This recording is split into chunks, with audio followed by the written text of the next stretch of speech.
menyebarkan pemahaman dan penerapan pengalaman budaya positif. Nah, sebelum kita memasuki materi, saya minta kesediakan ibu-ibu semua untuk berdiri, kita menyanyikan lagu Indonesia Raya.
Nah, ibu-ibu, paparan saya hari ini mengenai tentang budaya positif. Nah, sebelum saya mulai, ibu pernah nggak dengar apa itu budaya positif? Pernah, Bu. Apa itu, Bu, budaya positif?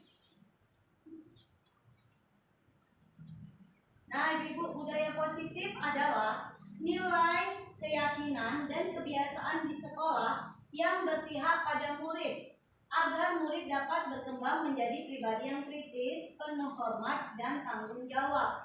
Maka dari itu, kuncinya adalah bagaimana kehebatan guru sebagai penuntun siswa dalam mengembangkan watak dan karakter murid. Guru hanya mengontrol dan menuntun mereka menjadi lebih baik tanpa mengubah kodrat yang mereka miliki.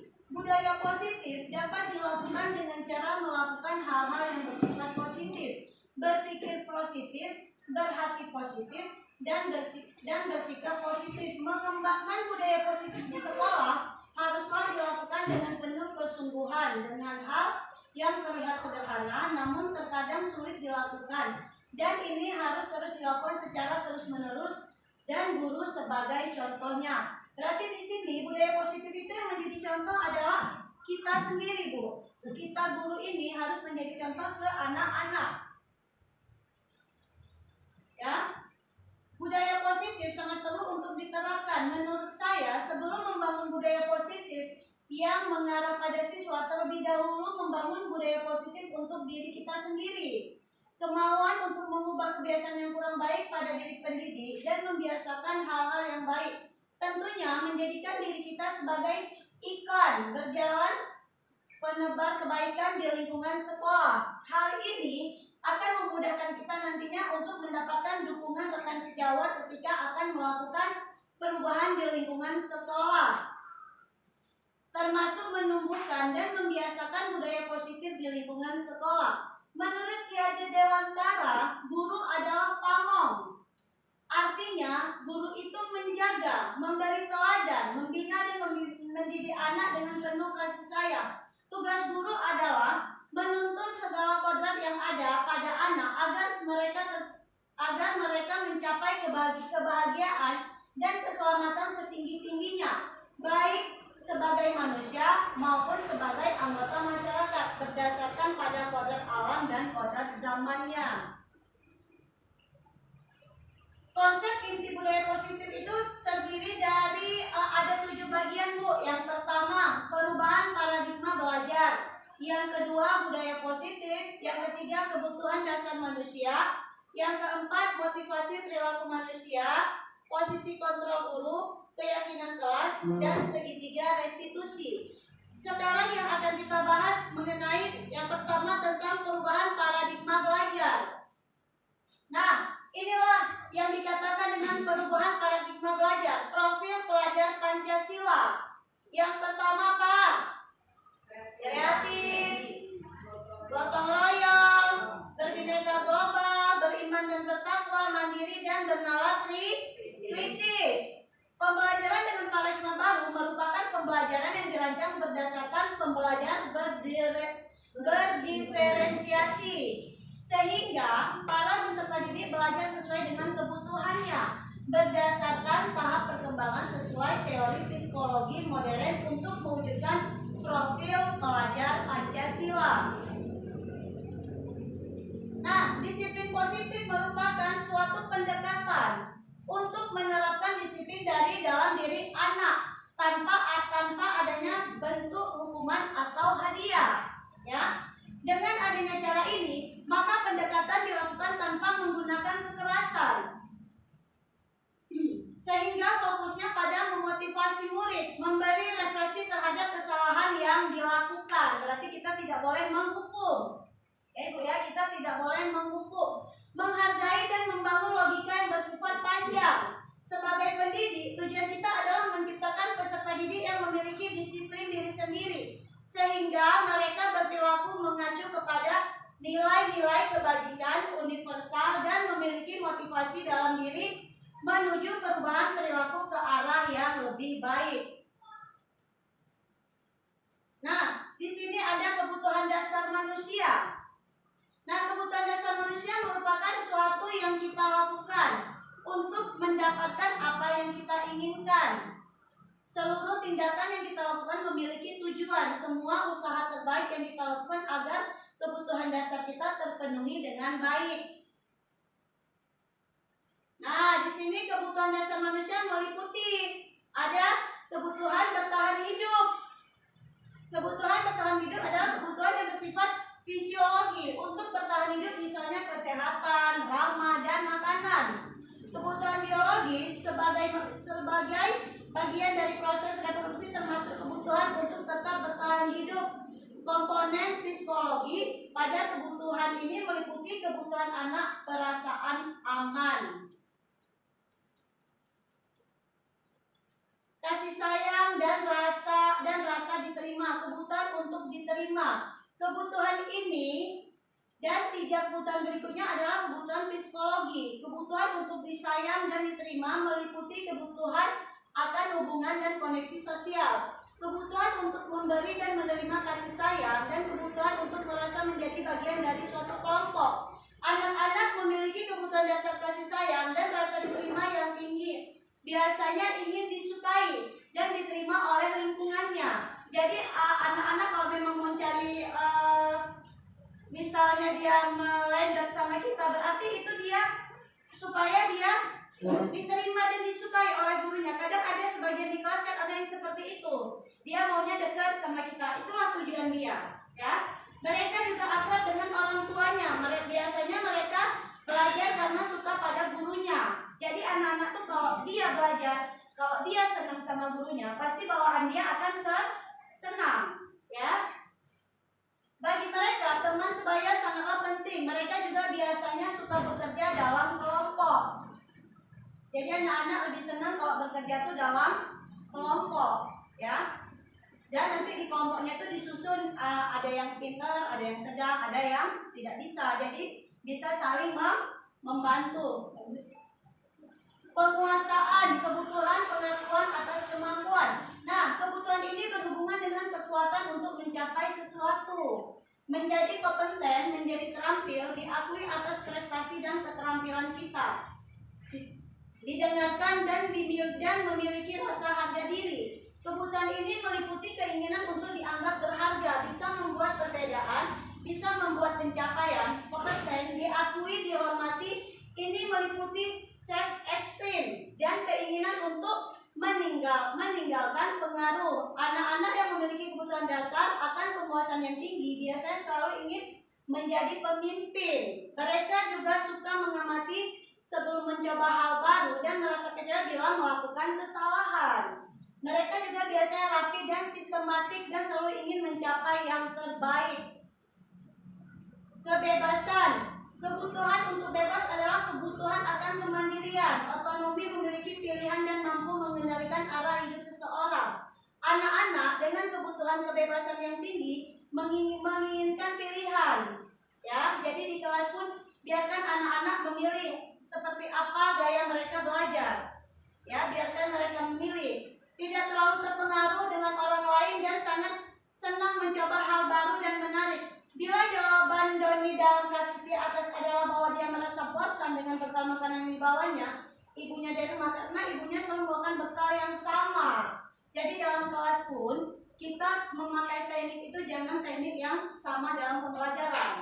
Jadi anak-anak itu bosan. Usahakan tekniknya itu kita ganti-ganti. Ya, dalam teknik pembelajaran, apalagi kalau kelas 1, 2, 3 kelas rendah itu mereka sangat senang bermain dan kita pakai teknik dengan cara bermain. Mereka akan sangat senang seperti itu.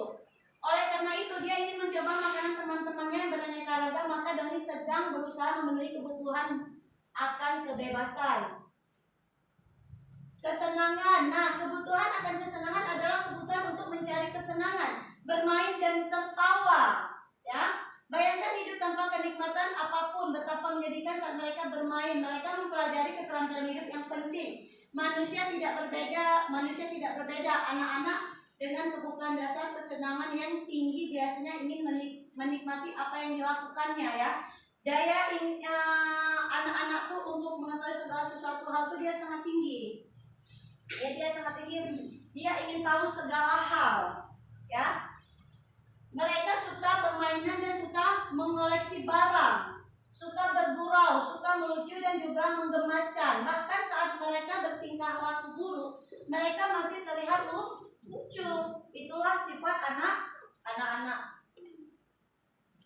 Nah, motivasi perilaku manusia. Yang pertama ini hukuman. Hukuman tidak terencana atau tiba-tiba. Murid tidak tahu apa yang akan terjadi, bersifat satu arah, berupa hukuman fisik atau psikis. Nah, yang kedua, konsekuensi, terencana atau disepakati sesuai peraturan. Murid tetap dibuat tidak nyaman. Sikap guru selalu memonitor murid. Yang ketiga, restitusi. Proses pencapaian restitusi bagi murid untuk memperbaiki kesalahan. Proses kolaborasi yang mengajarkan murid untuk mencapai solusi sendiri. Nah, Ibu, di sini ada posisi kontrol guru. Yang pertama itu penghukum. Ya, guru tidak boleh menjadi penghukum. Maksudnya tidak boleh menjadi penghukum. Kita tidak boleh bisa sama anak langsung kita datang telat kita suruh pulang, itu tidak boleh. Ya. Nah, yang kedua, pembuat rasa bersalah. Kita tidak boleh vonis anak langsung kita bilang bodoh, ini bodoh, kamu nggak bisa, itu tidak boleh. Ini anak-anak akan menjadi beban. Dia akan menjadi beban dalam diri dia. Ya, yang ketiga, teman. Yang ketiga itu teman. Nah, usahakan kita sebagai guru harus bisa menjadi teman untuk anak-anak. Ya, di situ kita bisa menjadi teman dia, bisa menjadi orang tua dia, bisa menjadi guru dia. Kita harus seperti itu sama anak-anak. Dan yang keempat, pemantau. Nah, pemantau itu kita harus pantau apa yang anak-anak lakukan, mau di dalam kelas maupun di luar kelas. Ya, dan manajer itu, gurunya itu memang berperan sangat penting di dalam kelas. Ya, manajer itu di guru itu semua, dia yang menjadi teman, menjadi pemantau, menjadi penghukum, ini semua guru. Nah, dari kelima ini, kira-kira menurut Ibu, yang mana yang paling cocok kita terapkan?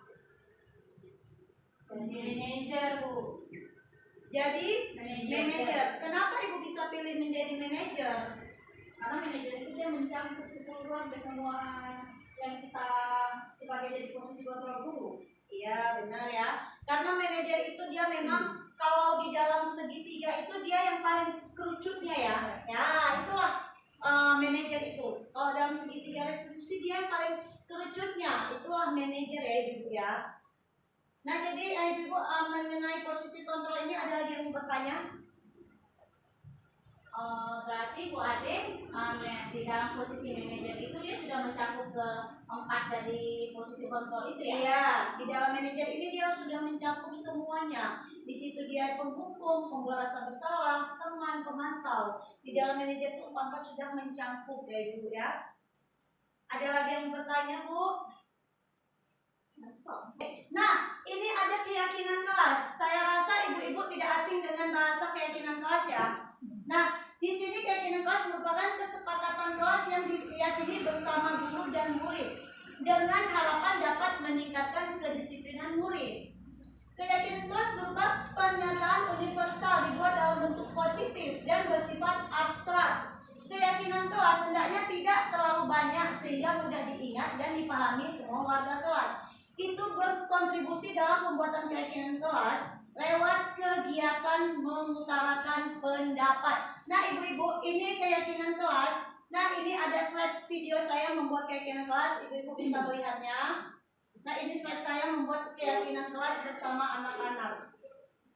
Assalamualaikum warahmatullahi wabarakatuh.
yang kita lihat kesepakatan kelas yang saya buat bersama anak-anak ya Ibu ya.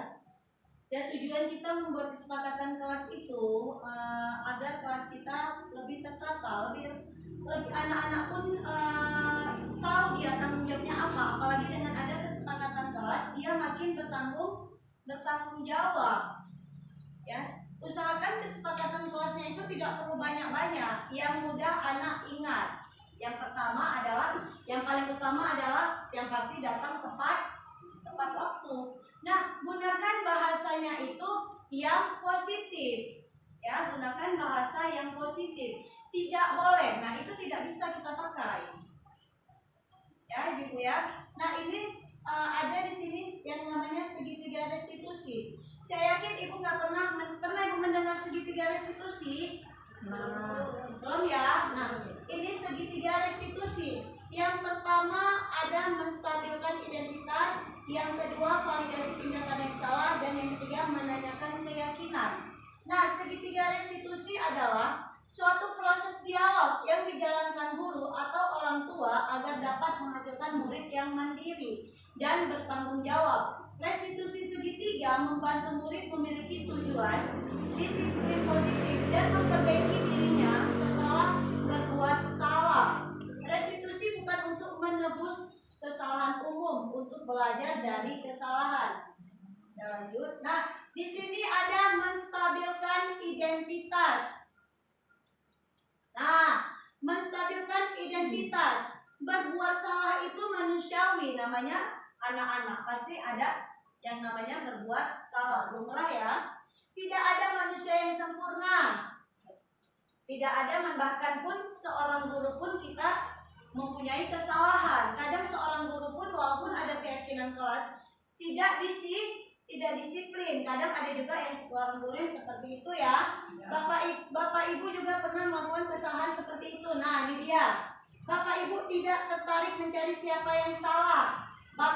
Tapi Bapak Ibu ingin mencari solusi. Ya, kita jangan mencari siapa yang salah, tetapi kita cari solusi untuk menyelesaikan masalah. Kamu berhak merasa seperti begitu. Dan yang selanjutnya, validasi tindakan yang salah.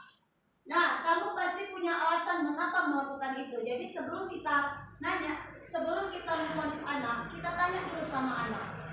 Dia pasti punya alasan. Kalau seandainya dia berbuat kesalahan, pasti dia punya alasan. Padahal kamu biasa melakukan yang lebih baik dari ini. Kamu patut bangga pada dirimu sendiri karena kamu telah melindungi sesuatu yang penting buat kamu. Selanjutnya, menanyakan keyakinan kelas.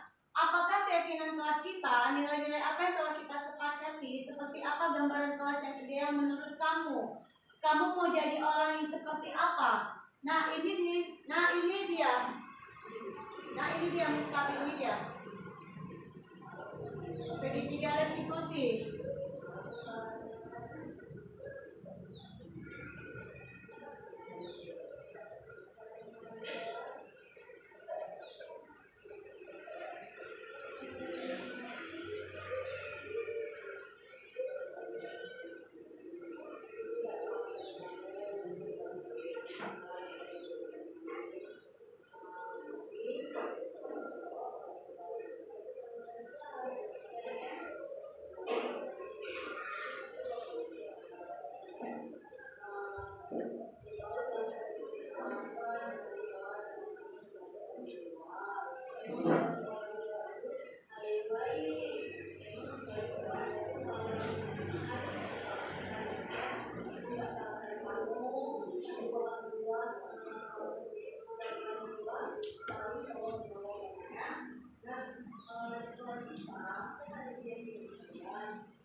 saya mengenai budaya positif.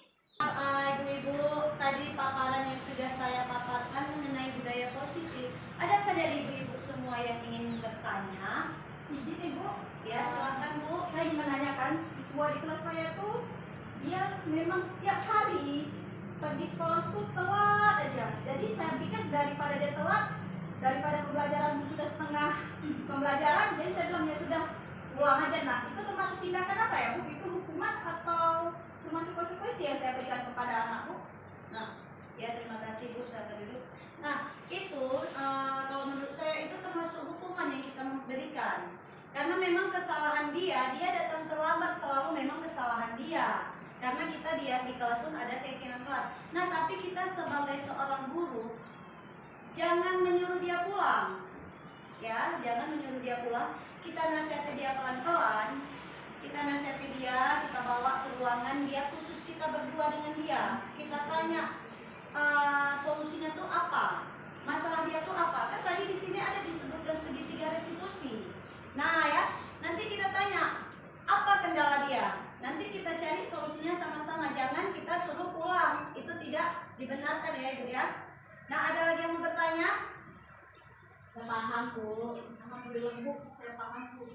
Nah, mungkin sampai di sini paparan yang saya paparkan. Mudah-mudahan apa yang saya sampaikan bermanfaat untuk ibu-ibu semua. Saya akhiri dengan wabillahi taufiq wal hidayah. Assalamualaikum warahmatullahi wabarakatuh. Waalaikumsalam warahmatullahi wabarakatuh.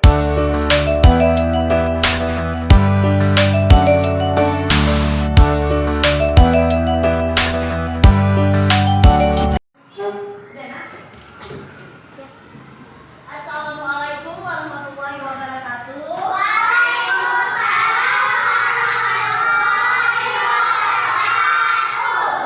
Semangat sekali anak ibu. Apa kabarnya hari ini?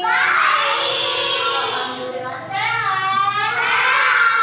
Alhamdulillah. Nah, kita kan ini sudah memasuki kelas berapa kamu sekarang? Kelas 4. Sekarang kamu sudah di kelas 4. Jadi hal-hal yang jelek di kelas 3 ditinggalkan ya. Iya. Dibawa ke kelas 4. Anak ibu senang tak hari ini jumpa sama ibu?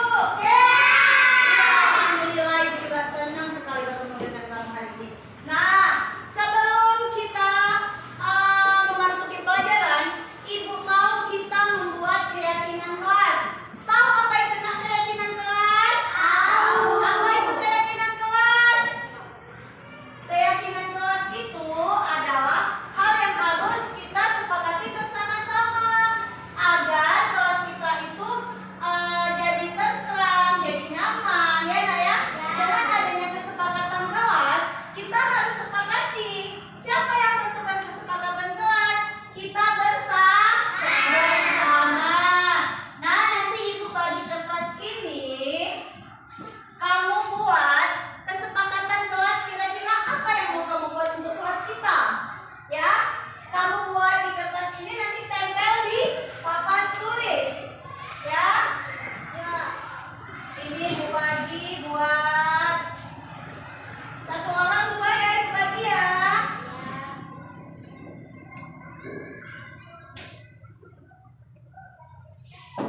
Iya, satu kertas satu kesepakatan. Nah, itu buatnya di tempat yang di sini ya. Nah, jangan nanti tempat yang lainnya ini kan ke tempat saya tempel.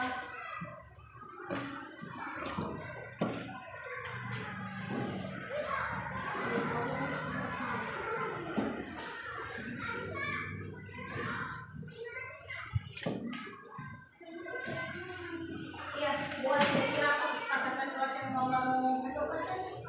Iya, satu kertas satu kesepakatan. Kira-kira apa yang mau kamu buat untuk kelas kamu? Kesepakatan untuk kelas kamu kira-kira apa yang mau kamu buat?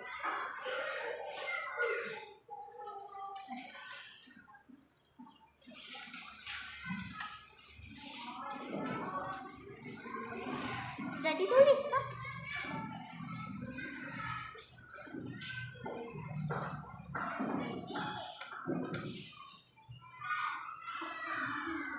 Ya, buat terus Nak.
Tekan belum?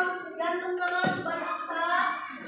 Tempel terus biar kita tentukan kesepakatan kelas kita.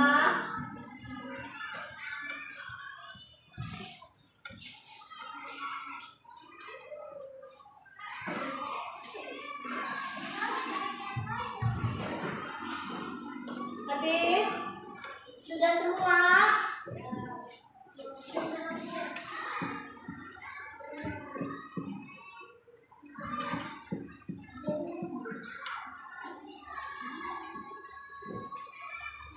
Sudah Praska?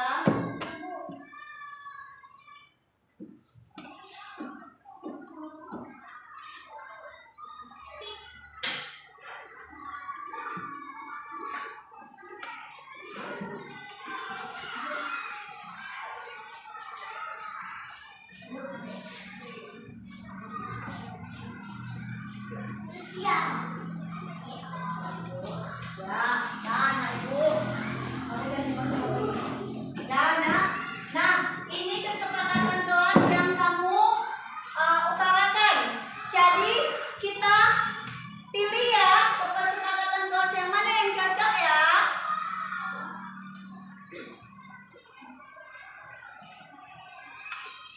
Kelas 4 ya.